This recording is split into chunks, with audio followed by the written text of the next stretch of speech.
Everyone who lives in Cape Town is dreading April 12, dubbed Day Zero. Unless things change quickly and drastically, it's the day when taps in the South African city will be turned off and Cape Town will be officially out of water.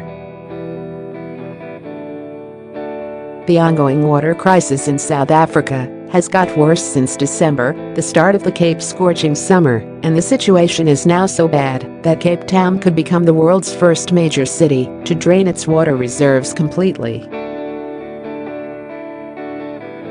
Terrifying stats on the City of Cape Town website chart the city's dwindling water supplies week by week, with Day Zero looming as reservoirs trickle down below 28% capacity.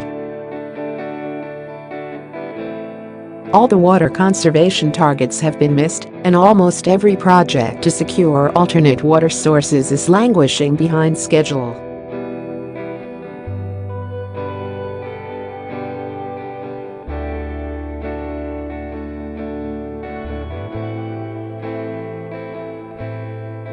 Local water wars are a distinct possibility, and city officials have shared fears that an end to flushing toilets could spark outbreaks of preventable diseases like typhoid.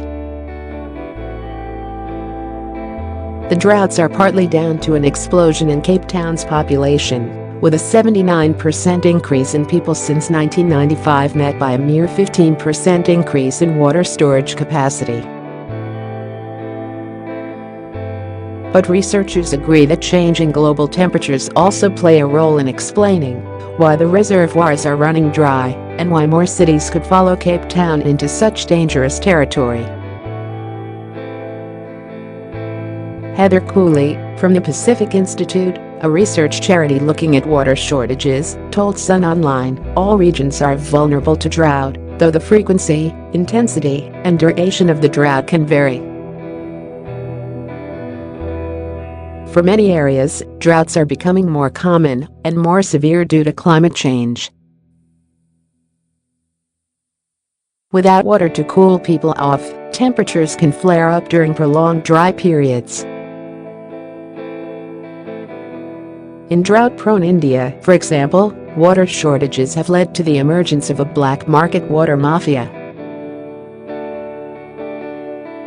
The crime gang is accused of stealing water from authorities and then selling it on to the 20% of Delhi residents who don't have access to piped water. But where the black market flourishes, violence often follows, and the water mafia is said to run a ruthless and intimidating operation, stopping at nothing to fill their tankers.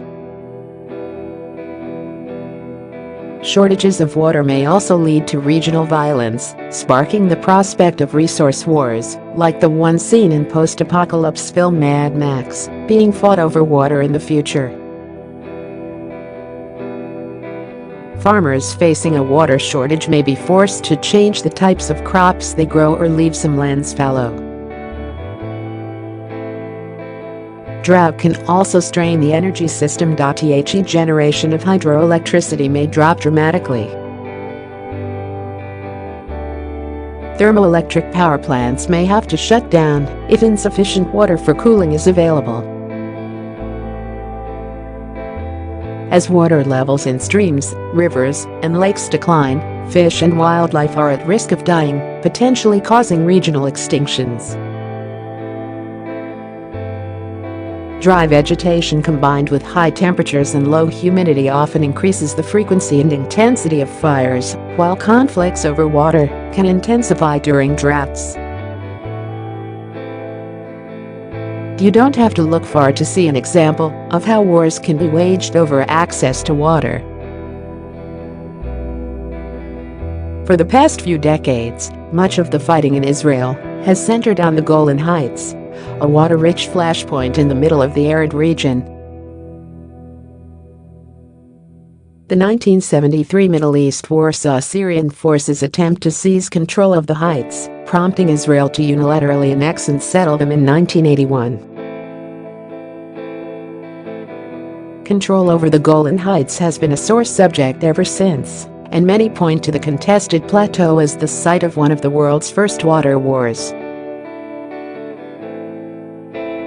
Over here in rainy Britain, the parched reservoirs of Cape Town may feel like half a world away, but the reality is that drought can set in anywhere on the globe. People are starting to wake up to this startling new reality, including Michael Burry, a top trader and one of the few people on the planet who saw the 2008 financial crash coming. After spotting the banking apocalypse before anyone else, Burry has now pulled the plug on all his other investments and focused on pouring his money into water, believing it will one day become the most valuable commodity on the planet. Since you can't invest in water the way you would invest in other commodities, he's focused on water-intensive crops instead.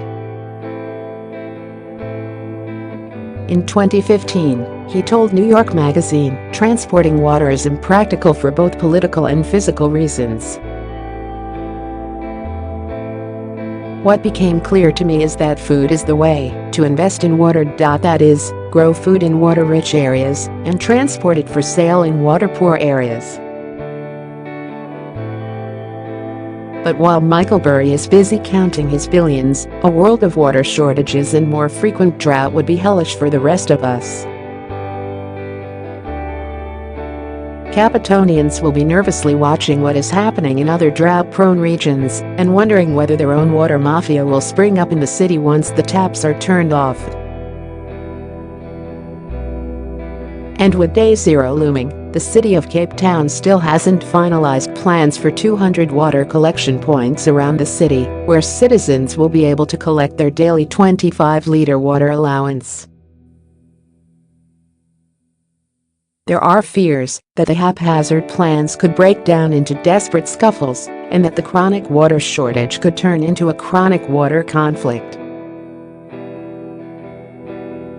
And elsewhere, in Britain and further afield, people will be watching what happens in Cape Town and asking whether this could one day become the new normal for them too.